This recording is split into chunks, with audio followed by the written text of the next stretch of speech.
Poor sister, still working at that tiny firm.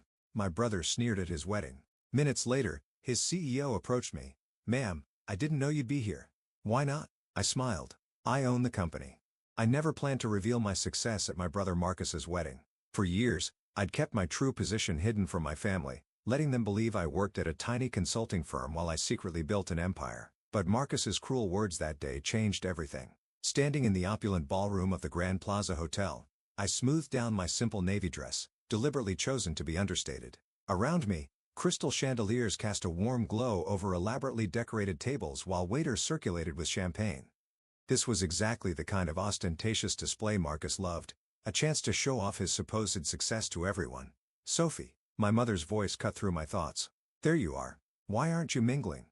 Everyone's asking about you." Her eyes swept critically over my dress, her lips pursing slightly, though I suppose there's not much to tell. I took a slow sip of champagne, thinking about the board meeting I'd led just yesterday, where we finalized the acquisition of our biggest competitor. "I'm doing fine, Mom. The consulting work keeps me busy." She sighed dramatically. "Busy isn't the same as successful, dear. Look at your brother, youngest VP in Sterling Industries history, about to marry the CEO's daughter. That's what real success looks like." I bit back a smile, knowing that Sterling Industries had been struggling lately. In fact, they'd been desperately trying to arrange a meeting with my company's CEO, me, for months. But, of course, my family didn't know that. They didn't know that the tiny consulting firm I supposedly worked for was actually Aurora Consulting Group, one of the largest business advisory firms in the country. And they certainly didn't know that I wasn't just an employee. I was the founder and CEO. "Sophie." Marcus's booming voice interrupted my thoughts. He strode over, champagne in hand, his new bride Jessica clutching his arm. "Still hiding in corners at parties? Some things never change." Jessica giggled, adjusting her designer dress. "Oh, Marcus told me all about your little consulting job. It's so cute that you're trying to make it on your own." I watched them, remembering how different things had been 15 years ago. Back then, Marcus had been the struggling one, barely passing his classes while I graduated top of my class. But Vinda had stepped in, using his connections to get Marcus an entry-level position at Sterling Industries. Meanwhile, I was told to be realistic about my ambitions. "Someone has to do the small jobs," Marcus continued, his voice carrying just enough for nearby guests to hear. "Poor sis, still working at that tiny firm while the rest of us are making real careers. But hey, at least you can say you're independent, right?" Jessica laughed again, a sharp sound like breaking glass.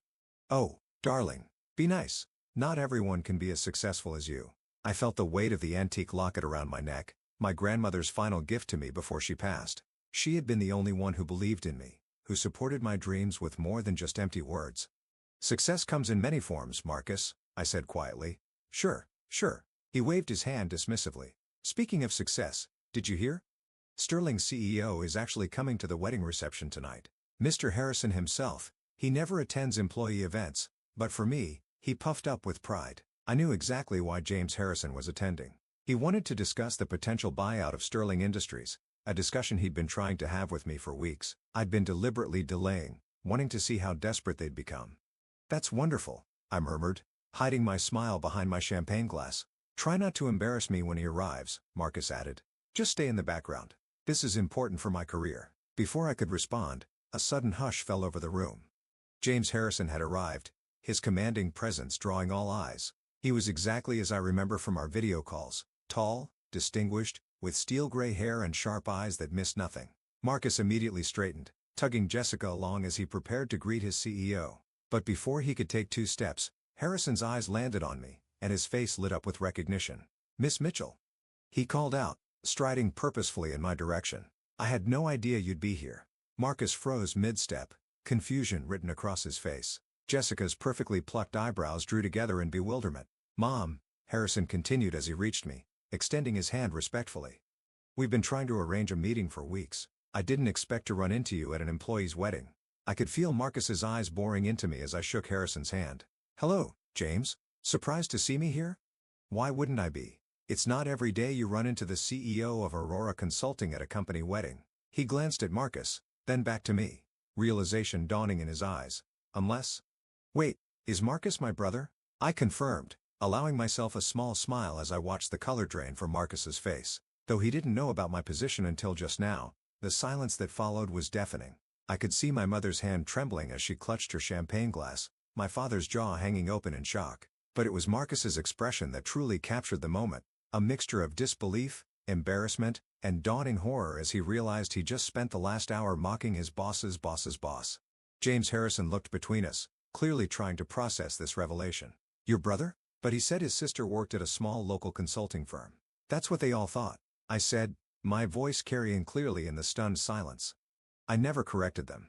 Jessica's wineglass slipped from her fingers, shattering on the marble floor. The sound seemed to break the spell of silence, and suddenly everyone was talking at once. But I kept my eyes on Marcus, watching as his carefully constructed world of superiority crumbled around him. This wasn't how I planned to reveal my success. But as I stood there, watching my family's perception of me shatter like Jessica's wineglass, I realized that sometimes the best moments in life are the unplanned ones. And this moment, this was just the beginning. The next few minutes at the wedding reception felt like a carefully choreographed dance of chaos. My mother, always obsessed with appearances, tried desperately to salvage the situation. Sophie darling, she gushed, suddenly appearing at my side. Why didn't you tell us about your position? I took another sip of champagne, savoring the moment. You never asked, Mom. You were all too busy celebrating Marcus's achievements to care about my little consulting job. James Harrison was still standing nearby, looking both amused and uncomfortable. Miss Mitchell, I had no idea this was a family event for you. Perhaps we could discuss the merger. Merger? Marcus interrupted, his face shifting from shock to panic. He grabbed my arm, fingers digging in painfully.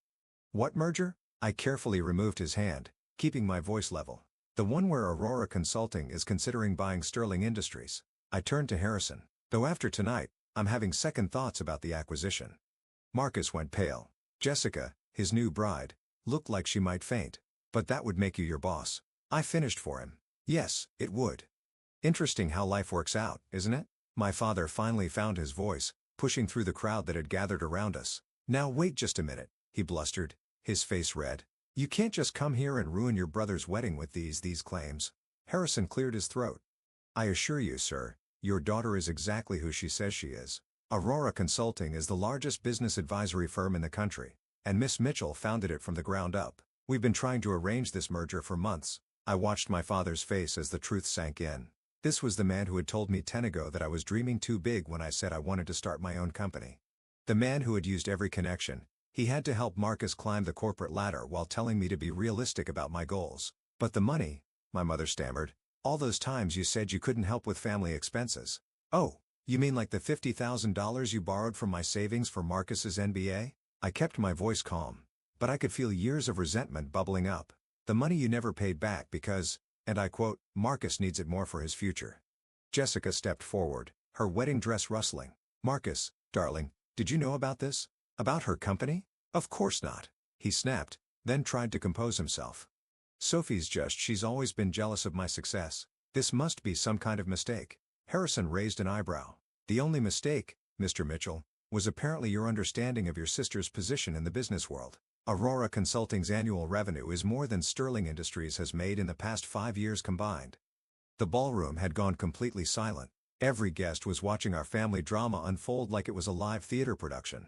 Marcus's perfect wedding was quickly becoming the talk of the corporate world, but not for the reasons he'd hoped. I think, I said quietly, we should continue this discussion somewhere more private. I nodded to Harrison.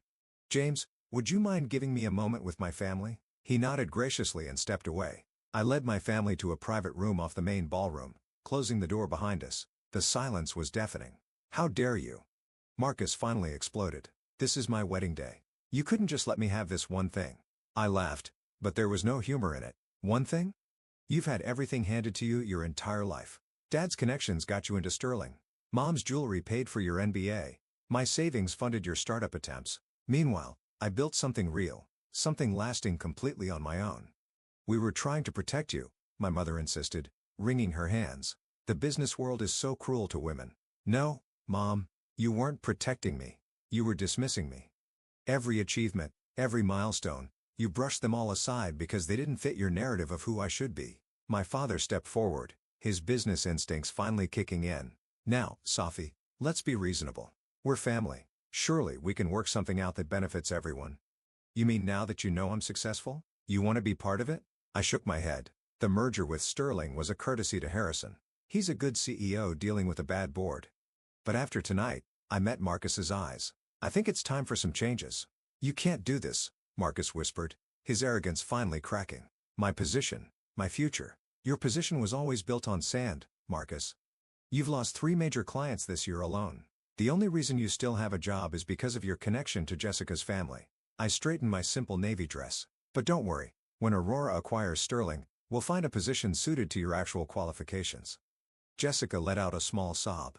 My father won't let this happen. He's on the board. Your father, I said gently, called me last week to make sure the merger goes through. Sterling Industries is drowning in debt, and Aurora Consulting is their only lifeline. The gravity of the situation finally seemed to hit Marcus. His legs gave out, and he sank into a nearby chair. All this time, while we were mocking you, you were building an empire? I tried to tell you, all of you, so many times, but you never listened. You were too busy planning Marcus's next promotion, too focused on maintaining the perfect family image. I moved toward the door. Well, now you know the truth, and things are going to change. Sophie, please, my mother called out as I reached for the handle. We're still family. I paused, my hand on the door. Family? I turned back to face them. Family supports each other. Family listens. Family doesn't mock and dismiss and tear down. You weren't family when I was struggling. You don't get to claim family now that I'm successful. With that, I opened the door and walked back into the ballroom, leaving them to process the new reality of our family dynamic. Harrison was waiting for me near the bar, a knowing look in his eyes. Shall we discuss the merger terms, Ms. Mitchell? He asked quietly. I nodded, a small smile playing at my lips. Yes, James. I think it's time to reshape Sterling Industries, starting with the management structure. As we walked away to discuss business, I could feel my family's eyes on my back. The simple navy dress I'd chosen to seem understated now felt like armor. They had spent years underestimating me, dismissing my achievements, treating me like the family disappointment. But now they knew exactly who I was, and this was just the beginning of their education. The weeks following Marcus's wedding were exactly what I expected, a hurricane of family drama, desperate attempts at reconciliation, and not so subtle manipulation. My phone buzzed constantly with messages. Sophie darling, let's discuss this like family. Mom, your brother is devastated. How could you do this to him? Dad, we need to talk about my position at Sterling. Marcus, my father wants to meet with you. Jessica, he ignored them all. I had a merger to complete. The morning of the Sterling Industries board meeting, I stood in my office on the top floor of Aurora Consulting's headquarters adjusting my suit jacket. This wasn't the simple navy dress from the wedding. Today, I wore a tailored black Armani suit that screamed power and authority. No more hiding. My assistant Emma knocked on the door. Your brother is here again, Ms. Mitchell. 3rd time this week. I sighed, checking my watch. Sent him in. Might as well deal with this before the board meeting. Marcus walked in, looking disheveled, a far cry from his usual polished appearance. His designer suit was wrinkled, his tie slightly askew. Sophie, please, you have to listen to me. I'm listening, I said, sitting behind my desk, though I'm not sure what's left to say after your 20 voicemails and 37 texts. He ran a hand through his hair. Look, I know I was awful at the wedding. I know I've been dismissive of your work, but you can't just take over Sterling Industries. My whole life is there. Your whole life, I repeated slowly, was handed to you. Every opportunity, every promotion, every success, it was all arranged by Dad or bought with someone else's money, usually mine. That's not fair. Not fair? I stood up, placing both hands on my desk. What's not fair was using my savings for your MBA without asking. What's not fair was mocking my tiny firm while I built an empire. What's not fair was treating me like a failure while I succeeded beyond anything you could imagine. I'm sorry, he whispered, and for the first time, I thought he might actually mean it. Sorry doesn't change the past, Marcus, and it doesn't change what's about to happen. I checked my watch again. The board meeting starts in an hour. I suggest you prepare yourself. What's going to happen to me? I sat back down studying him. That depends on you. Aurora Consulting rewards competence, not connections. If you want to keep a position at Sterling after the merger, you'll have to earn it. Actually earn it. His face paled. You mean? Starting from the bottom, learning the business properly. No shortcuts. No special treatment. I held up a hand as he started to protest. It's that or severance. Your choice. Just then, my office door opened again. This time, it was my parents barging in despite Emma's protests. Sophie, my mother started, her voice quivering. We've been trying to reach you for weeks. I've been busy, I replied coolly. Running my tiny firm takes a lot of work. My father stepped forward, his face set in what I recognized as his negotiation expression. Honey, we need to talk about this rationally. You can't just destroy your brother's career over some past misunderstandings. Misunderstandings? I laughed. Is that what we're calling years of dismissal and disrespect now? We made mistakes, my mother admitted, wringing her hands. But we're family. Surely, that counts for something. I opened my desk drawer and pulled out an old photo, the last family portrait we'd taken before I started Aurora Consulting. In it, I stood slightly apart from the others, wearing a simple dress while they were all in designer clothes. Even then, I was an outsider in my own family. Family counted for something when I needed support starting my business. It counted when I was working 18-hour days building my company. It counted all those times you chose to celebrate Marcus's minor promotions while ignoring my major achievements. I set the photo down. But now it's just business. A knock at my door interrupted us. Emma poked her head in. Miss Mitchell, the board is gathering. I stood up, straightening my jacket. Thank you, Emma. I'll be right there. I turned to my family. You're welcome to stay and watch the meeting on the monitors in the waiting area. I think it'll be educational. The Sterling Industries boardroom fell silent as I walked in. 15 pairs of eyes followed me to the head of the table where James Harrison stood to greet me. Miss Mitchell, thank you for joining us. Shall we begin? The next hour was a masterclass in corporate restructuring. I laid out Aurora's plans for Sterling, department by department, position by position. By the end, several board members were nodding appreciatively while others looked shell-shocked. And finally, I concluded, we'll be implementing a complete overhaul of the management structure. No more positions based on connections rather than competence. Through the glass walls, I could see my family watching from the waiting area. Marcus had sunk into a chair, his head in his hands. My parents stood rigid, finally understanding the full scope of my power. After the meeting, Harrison approached me. Brilliant presentation, as always. Though I have to ask, your brother's position will be handled fairly. I assured him. If he's willing to work for it, there's a place for him. Starting in entry-level sales. Harrison nodded approvingly. You're more generous than many would be in your position. This isn't about revenge, I said, gathering my papers. It's about building something lasting, something real. When I walked out to the waiting area, my family was still there. They looked different now. Smaller somehow, less intimidating than they'd seemed all those years ago. So that's it? Marcus asked quietly. Everything changes just like that. Everything changed years ago, Marcus. You just didn't notice because you were too busy looking down on me. I turned to my parents. The company will be sending over new employment contracts tomorrow. I suggest you all read them carefully, Sophie.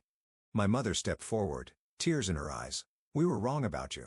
So wrong. Can't we start over? I thought about all the dinners where they'd ignored my achievements, all the family events where they treated me like an afterthought, all the times they prioritized Marcus's ambitions over my dreams.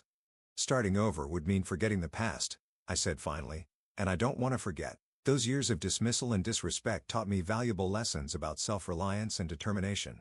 They made me who I am. And who are you? My father asked softly.